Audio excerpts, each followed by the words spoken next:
오늘도 하나님의 풍성하신 사랑과 은혜가 여러분 안에 함께 하시길 주님의 이름으로 축원합니다. 부활하신 예수님은 제자들을 찾아다니셨습니다. 요한복음 20장 11절 이하에 보면 무덤을 찾아갔던 막달라 마리아와 여인들을 만나십니다. 요한복음 20장 19절 이하에 보면 숨어있는 제자들을 만나시고 의심 많은 도마도 만나 주십니다. 오늘 요한의 기록으로는 디베랴 호숫가 갈릴리 호수입니다. 그곳에서 제자들을 만나신 게 세 번째라고 기록하고 있지만 그건 요한이 본 입장이고 마가나 누가는 더 많은 기록을 남기고 있습니다. 누가복음 24장 13절 이하에 우리가 몇 달 전에 봤죠? 엠마오로 가는 두 제자를 찾아가십니다. 도망간 제자들, 낙심한 제자들, 믿음을 잃고 다시 과거로 돌아간 제자들을 주님은 찾아가시고 그들을 회복시켜 주십니다. 부활하신 예수님은 원수들 혹은 권력자들을 찾아가지 않으시고 제자들을 찾아 다니십니다. 예수님은 한 명 한 명 상처 입은 낙심한 상실한 제자들을 찾아가셨고 그들을 회복시키시고 다시 사명을 주십니다. 예수님은 세상의 어느 누구보다도 제자들이 더 중요했고 귀했습니다. 그리고 예수님께서 사랑하신 그 작은 제자들을 통해서 무능한 제자들 한 사람 한 사람을 통해서 세상을 구원하시고 위대한 새 역사를 쓰십니다. 예수님의 제자들은 예수님께서 십자가에 달리신 후에 모두 다 흐트러져 버렸습니다. 그들의 생각은 요즘 우리 언어로 따지면 멘붕이었을 겁니다. 전부 다 도망가고 숨고 과거로 돌아가고 오늘 제자들은 완전히 바닥을 치고 있는 모습을 보입니다. 근데 사실 이게 우리 인간입니다. 믿음이 그렇게 좋았던 사람도 기도를 많이 하던 분도 심지어는 사명자들조차도 마음이 무너지면 믿음을 잃어버리면 때론 신앙 없는 사람과 별반 다르지 않은 모습을 종종 보여줍니다. 그러나 사랑 많으신 예수님은 그런 제자들을 한 사람 한 사람 찾아가시고 만나시고 그들을 회복시켜 주십니다. 오늘도 지쳐있는 마음이 무너진 우리들에게 주님께서 찾아오실 줄 믿습니다. 오늘 예수님 디베랴 호숫가 갈릴리 호숫가로 찾아오십니다. 2절에 보니 7명 이상의 제자들의 모습이 나옵니다. 7절에 보면 예수님께서 사랑하시는 제자가 나옵니다. 그가 누구냐면 오늘 바로 요한복음의 저자인 사도 요한입니다. 그래서 아마 그날 그 밤 그 배에는 최소 8명 이상의 사람들이 배에 탔던 것 같습니다. 근데 문제는 그 8명 이상의 사람들이 밤새 아무것도 잡지 못했다는 겁니다. 성경에 이렇게 기록합니다. 그날 밤에 아무것도 잡지 못하였더니 밤새 그물질을 했는데 헛손질한 겁니다. 예수님의 제자들이 누굽니까? 갈릴리 호수에서 어려서부터 잔뼈가 굵은 어부들입니다. 그들은 갈릴리 호수를 잘 알았고 어쩌면 그들은 육지보다 갈릴리 호수가 더 편한 사람들일 수도 있습니다. 언제 어느 곳에 가면 고기가 많은지, 어떤 입값을 쓰면 어떻게 하면 고기를 잘 잡을 수 있는지 잘 알았습니다. 예수님 제자들의 가장 큰 능력은 고기 잡는 거였습니다. 이상하게 그날은 밤새도록 아무것도 못 잡는 겁니다. 이게 뭔지 아세요? 이게 바로 하나님의 은혜입니다. 왜요? 인간이 잘못된 길로 갈 때 성공이 아니라 실패가 축복이기 때문입니다. 만약에 그 밤에 그들이 그곳에서 고기를 많이 잡았다면, 다시 예전처럼 그물질이 잘 됐다면 그들은 말했겠죠? 역시 우리는 고기 잡는 게 체질이야. 그냥 다시 열심히 그물질 해야 되겠다. 근데 빈 그물이 그들에게 오히려 축복이었던 것입니다. 한번 따라서 하시죠. 그때의 실패가 약이었습니다. 내 마음대로 안 된 것이 축복입니다. 건강을 잃으면서 겸손을 배웠습니다. 하나님께서 인생들을 쓰시거나 축복하실 때는 거의 항상 먼저 비워놓으십니다. 깨뜨리고 부수시고 비우셔서 낮춰놓으십니다. 그리고 그가 겸손이라는 것을 배울 때쯤 되면 하나님은 능력을 주시고 복도 주시고 존귀하게 하십니다.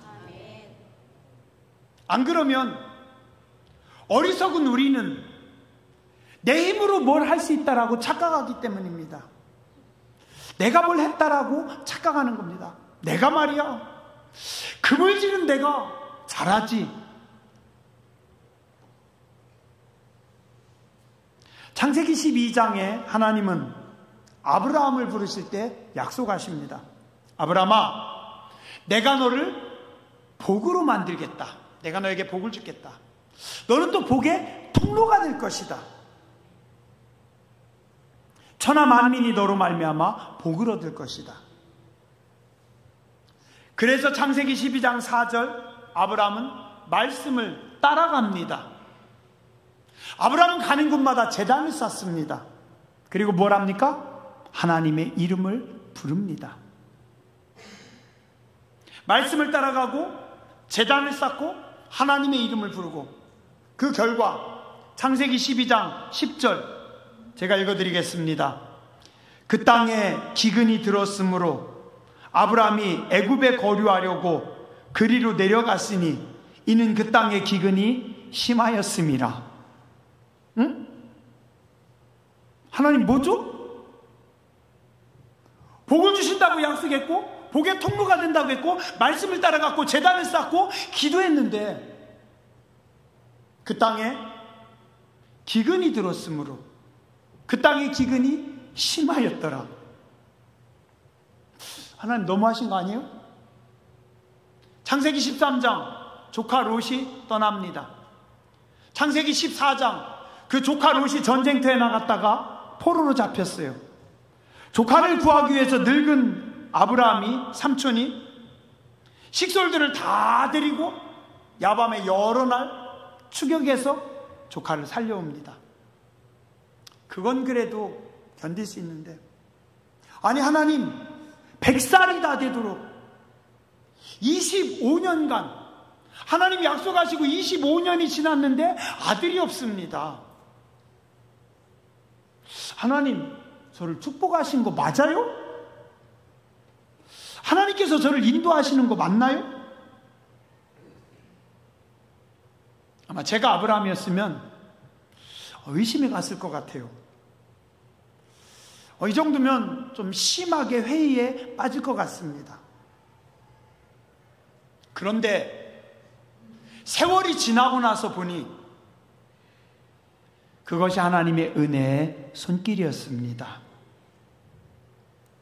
오늘도 하나님은 베드로와 제자들을 쓰시기 위해서 먼저 비워놓으십니다. 그들이 가장 자신 있는 곳에서 가장 잘하는 일을 했지만 완전히 폭망합니다. 하나님은 그들에게 그 밤에 아무것도 잡지 못하게 하십니다. 왜요? 그들은 이제 물고기 잡는 어부가 아니라 사람 낚는 어부이기 때문입니다. 예수님을 만난 이후에 그들의 모습이 어떤 모습이라 할지라도 그들의 상태가 어떤 상태이든지 그 상태와 상관없이 그들은 이미 하나님의 사람들이기 때문입니다. 이제는 물고기 잡는 어부가 아니라 사람 낚는 어부였습니다. 영혼을 깨우고 살리는 거룩한 사람들이 되었습니다. 오늘 여러분의 모습이 죄송해요. 오늘 제 모습이 어쩌면 우리 신앙생활이 우리 동네 말로 개가 안 나도 내 삶의 모습이 지저분해도 인간적인 냄새가 너무 많이 나도 죄악의 모습이 죄악의 흔적이 아직도 많이 나타나지만 그래도 우리는 예수님을 영접한 사람들이기 때문에 하나님을 예배하는 사람들이기 때문에 사람 낚는 어부들입니다. 오늘 여러분의 정체성은 땅의 사람이 아니라 하늘의 사람입니다. 오늘 우리는 말씀을 압니다. 역사를 알아요. 몇 달 후에 어떤 일이 벌어질지 압니다. 자, 시간을 조금만 앞으로 당겨서 보시죠. 사도행전 2장 38절 베드로가 설교했더니 세상에 하루에 3,000명이 회심하고 돌아옵니다. 사도행전 3장 베드로와 요한이 성전에 기도하러 올라가다가 태어나면서부터 안진뱅이 된 사람에게 나사렛 예수의 이름으로 명하노니 일어나 걸으라고 잡아서 일으키니 그가 걷기도 하고 뛰기도 하고 베드로가 설교하니 하루에 5,000명이 회심합니다. 아니 세상에 그 무식한 베드로가 엄청난 능력 있는 부흥사가 됐습니다. 사람들은 사도들의 그림자라도 비춰주기를 바라면서 그 앞에 환자들을 데리고 나옵니다. 자, 근데 만약에 베드로가 그때 옛날에 우쭐하고 덤벙거리는 베드로였다면 어떨까요? 어쩌면 금방 교만해서 내가 말이야 그래도 내가 한 설교 하지? 넘어질 수도 있습니다. 근데 오늘 하나님은 예수님은 그런 베드로를 기적의 도구로 능력의 도구로 쓰시기 위해서 그 밤에 철저하게 낮추십니다. 아무것도 못 잡게 만드십니다. 오늘 여러분들이 무너졌다고요? 어쩌면 다 잃었다고요? 하나님께서 쓰시기 위해서 비우고 계시는 것일 수도 있습니다. 오늘의 실패는 하나님의 은혜입니다. 하나님께서 나를 더 겸손하게 만들고 계시는 것입니다. 투덜거리지 마시고 감사하세요. 그냥 아직 때가 좀 안 됐을 뿐입니다. 한번 따라서 하시죠. 신앙은 반응입니다. 7절에 보면 사랑하는 제자가 베드로에게 말합니다. 여기서 사랑하는 제자는 바로 막내 제자인 요한복음을 기록한 사도 요한입니다.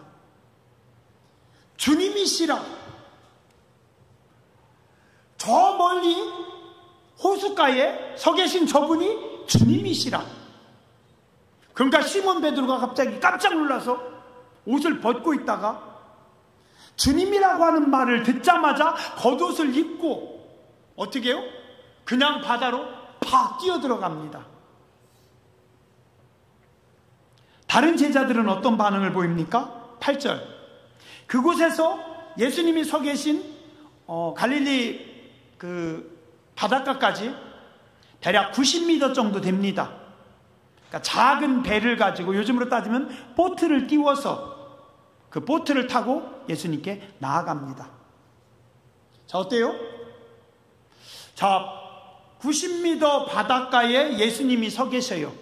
자, 그러면 그곳으로 그냥 볼 것도 없이 팍 뛰어들어서 수영쳐서 가는 게 맞을까요? 아니면 배를 타고 배를 띄워서 가는 게 맞을까요? 허장로님, 뭐가 더 빠를까요? 수영쳐서 가는 게 빠를까? 아니면 배를 띄우는 게 빠를까? 제 생각엔 배를 띄워가는 게 더 빠를 것 같아요. 그게 더 상식적이지 않아요? 그러나 중요한 것은 오늘 베드로의 마음입니다. 주님이시라고 하니까 그는 그냥 바다로 뛰어드는 겁니다. 너무 반가워서, 너무 좋아서, 주님이 다시 우리를 부르시는구나, 주님이시구나, 내가 살아나셨다고 말로만 들었는데 앞뒤 계산할 것 없이 그냥 바다로 뛰어 들어가는 겁니다. 베드로의 가장 위대함은 바로 이것입니다. 따라하시죠. 이게 진짜 순종입니다. 사람들이 볼 때는 어리석은 행동 같지만 주님이 보실 때는 최고의 순종입니다. 또 재밌는 거는요, 베드로가 벗고 있었대요. 뭐 바다에서 뱃일하다 보면 덥기도 하고, 뭐 뱃사람들 주로 그냥 뭐 아무도 안 보는데 뭐 옷 벗고 있는 경우 있죠. 위통 벗고 일하다가 주님이시다라고 하니까 베드로가 어떻게 해요? 바로 겉옷을 두르고 바다로 뛰어듭니다. 일반적으로는 어떻게 하나요? 일반적으로는 수영을 하려면 옷을 벗습니다. 우리 그렇지 않아요? 바닷가에서 갑자기 뭔 일이 있으면 옷을 벗고 물로 뛰어듭니다. 근데 오늘 베드로는 어떻게 해요? 옷을 입고 물로 뛰어듭니다. 왜요?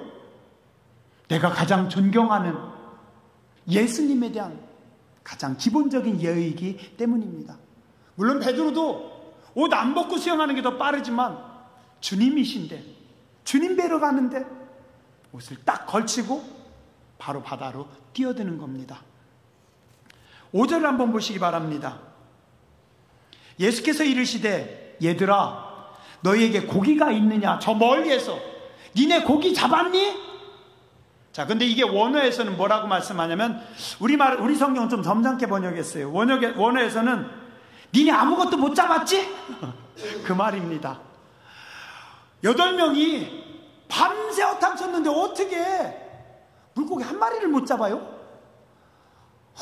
지치기도 하고 약도 오르고 승질납니다. 그런데 해변에서 니네 아무것도 못 잡았지?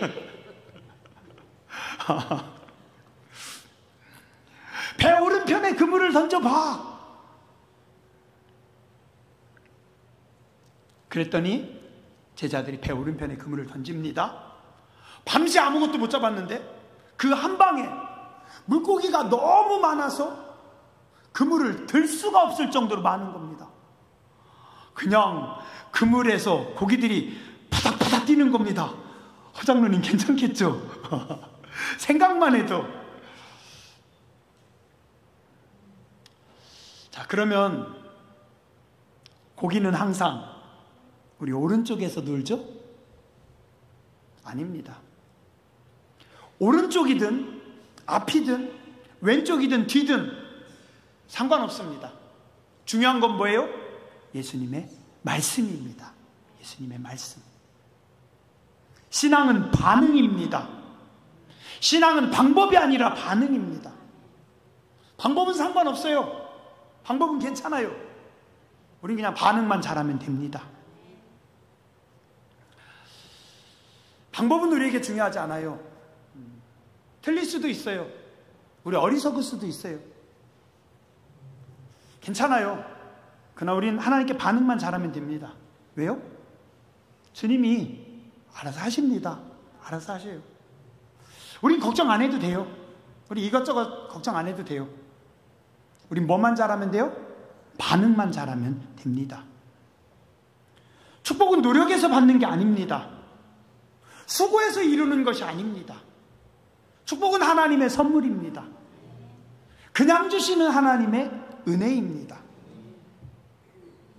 저도 기억나요. 40여 년 전 우리 집 냉장고는 열어보면 맨날 보리차밖에 없어요. 냉장고에 보리차밖에 없어요. 요즘은 여러분들도 집집마다 냉장고 한 3대, 4대씩 되죠? 그리고 더 작대요. 김치 냉장고도 있고. 우리가 훌륭해서 그렇게 됐을까요? 하나님 은혜입니다. 냉장고를 보면서, 김치 냉장고를 열면서 감사하고 또 감사하세요. 냉장고가 작다고 뭐라고 하지 마시고. 그래서 수고와 헌신보다, 우리의 노력보다 순종이 더 중요합니다. 주께서 베풀어 주시는 것에 우리는 그냥 참여하는 겁니다. 신앙은 믿음입니다. 그리고 순종입니다. 그냥 믿으세요. 그냥 하나님을 신뢰하세요. 그리고 순종하세요. 어떻게 해요? 천치같이, 시절같이. 사람들이 그릇을 키우라고 하니까 스펙을 늘리면 되는 줄 알아요. 공부를 많이 하면 그릇이 커지는 줄 알아요. 죄송한데 아닙니다. 공부를 많이 하고 자격증을 많이 딴다고 해서 우리의 그릇이 커지는 건 아닙니다. 답답해요. 왜 그래요? 기도 안 하니까. 그냥 내 생각에 자격증 많으면 그릇이 커지는 줄. 아니에요.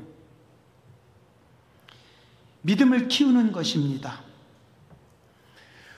믿음을 키우는 게 그릇을 키우는 겁니다. 순종하는 겁니다. 은혜를 담을 그릇을 준비하는 겁니다. 그러면 준비된 만큼 하나님께서 부어 주십니다.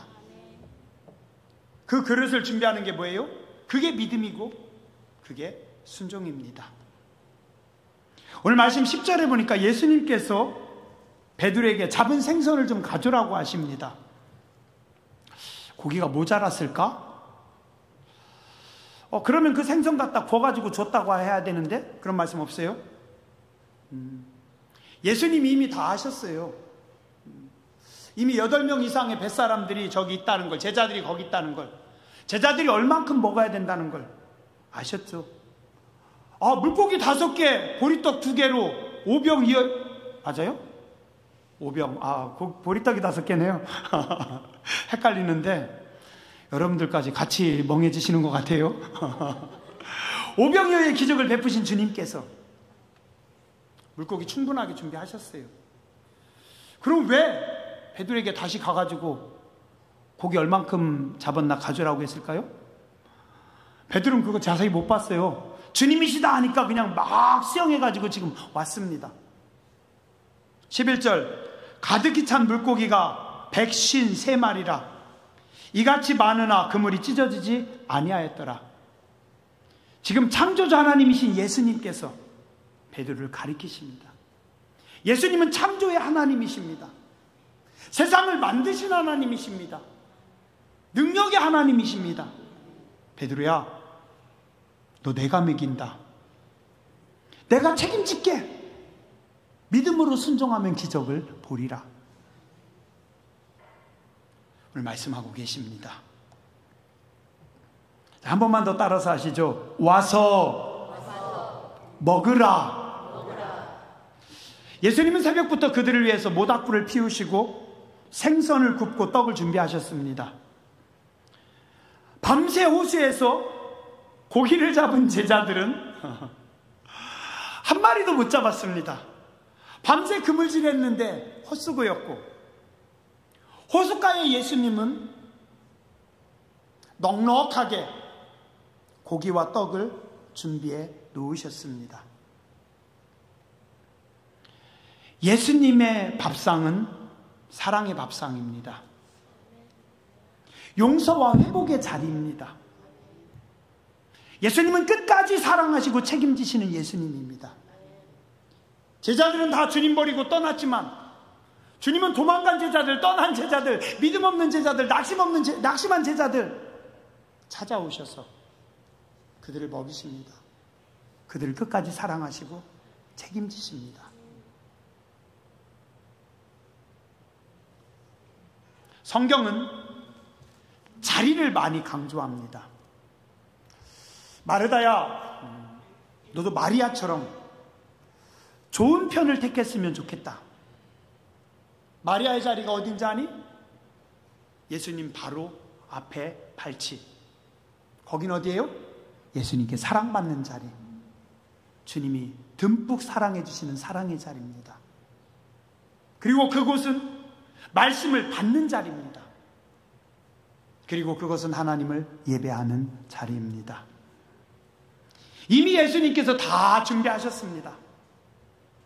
사랑의 식탁을, 용서의 식탁을, 생명의 식탁을, 회복의 식탁을. 그리고 뭐라고요? 와서 먹으라. 와서 먹으라. 제가 이번 주에 그 기도 많이 했습니다. 하나님, 식당에 가면 요리가 맛있어야 되는데, 저는 칼질을 잘 못해요. 요리를 잘 못해요.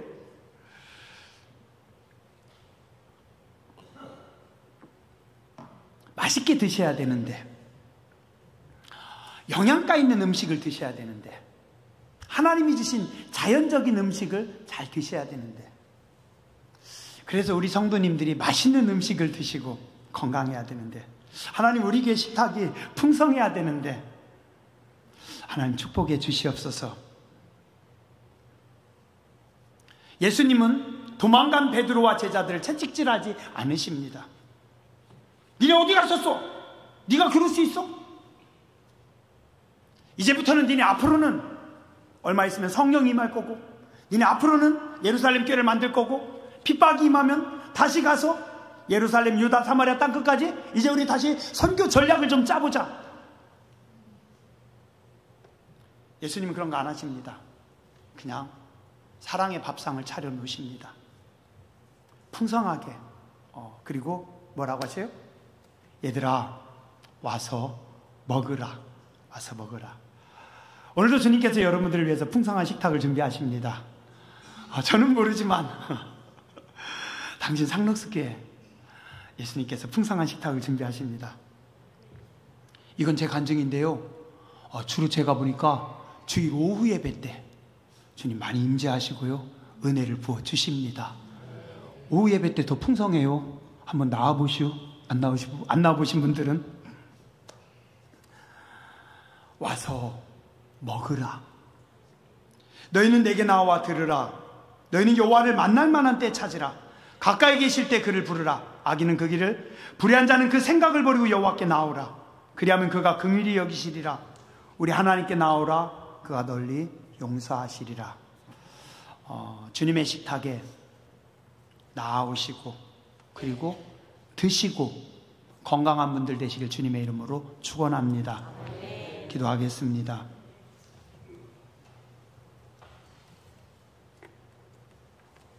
주님을 떠났던, 도망갔던, 낙심했던 상실한 제자들을 찾아오신 주님, 밤새 수고했으나 헛수고한 제자들을 만나시고 그들을 먹이시고 그들을 품으시고 그들에게 다시 사명을 주신 주님, 우리 교회 위에 하늘문 열어주시니 감사를 드립니다. 이 땅에 하늘문 열어주시니 감사합니다. 오늘도 저희는 하나님의 은혜가 필요합니다. 하나님의 말씀이 필요합니다. 오늘도 저희는 예수님께서 구워주시는 생선이, 떡이 필요합니다. 은혜의 보좌 앞에 나와 엎드린 죄 백성들에게 새 은혜를 허락하여 주시옵소서.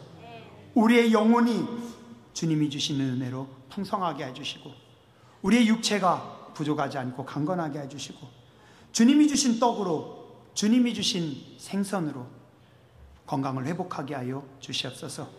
우리의 마음이 즐겁게 하여 주시고, 하나님이 주시는 평안함과 기쁨 가운데 거하는 거룩한 백성들 되게 하여 주시옵소서. 존귀하신 주님 예수님 이름으로 감사하며 간절히 기도드렸습니다. 아멘.